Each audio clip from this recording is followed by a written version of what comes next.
Hi guys, இன்றைக்கி நம்ம என்ன பார்க்க போகிறோன்னா, நம்ம ஒரு பட்டாவுக்கு வந்து தலை சுற்று நோய் வந்திருக்குன்னு சொல்லி போட்டிருந்தோம் வீடியோ. அதை நிறைய பேர் கமெண்ட் பண்ணிருந்தாங்க.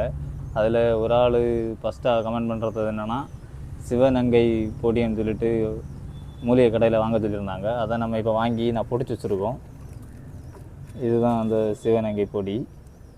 இதை 1 லிட்டர் தண்ணியில் 1 ஸ்பூன் போட்டு கொடுக்க சொல்லியிருக்காங்க. நம்ம இப்போ கொடுக்கலாம். 2 நாள் கொடுத்தா க்யூர் ஆகும்னு சொல்லியிருக்காங்க. பார்ப்போம் எப்படி கொடுத்து ரெடி ஆகுதுன்னு பார்ப்போம். இதுதான் அந்த பேடு. அது எப்படி தலை சுற்றிட்டு இருக்குன்னு பாருங்கள். அதுக்கு தலையை எடுத்து நிற்கவும் முடியலை. இதுதான் அந்த பேடு. இது இப்போ எப்படி இருக்குன்னு பாருங்கள். அதுக்கு தலையை வச்சுட்டு ஒழுங்காகவே நிற்காது. அது தலையை கறக்கி கீழே உருண்டுட்டே இருக்கும். இதுக்கு தான் நம்ம இப்போ இந்த மருந்தை கொடுக்க போகிறோம். நான் பாருங்கள், இப்படி தான் கறங்கிட்டே இருக்கும் தலை சுற்று வந்தால். நம்ம இந்த மருந்தை கொடுத்து எப்படி க்யூர் ஆகுதுன்னு சொல்லி பார்ப்போம். இந்த 1 லிட்டர் தண்ணியில் அதை கலந்து வச்சுருக்கோம் அந்த பொடியை.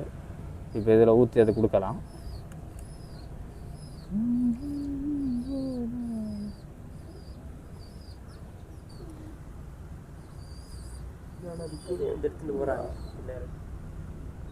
நம்ம தண்ணி வச்சு கொடுத்துட்டோம்.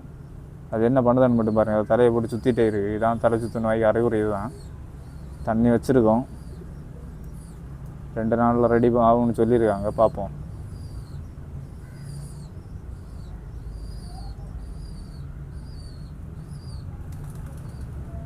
குடிச்சிருச்சு. நான் கொடுத்துருக்கோம்.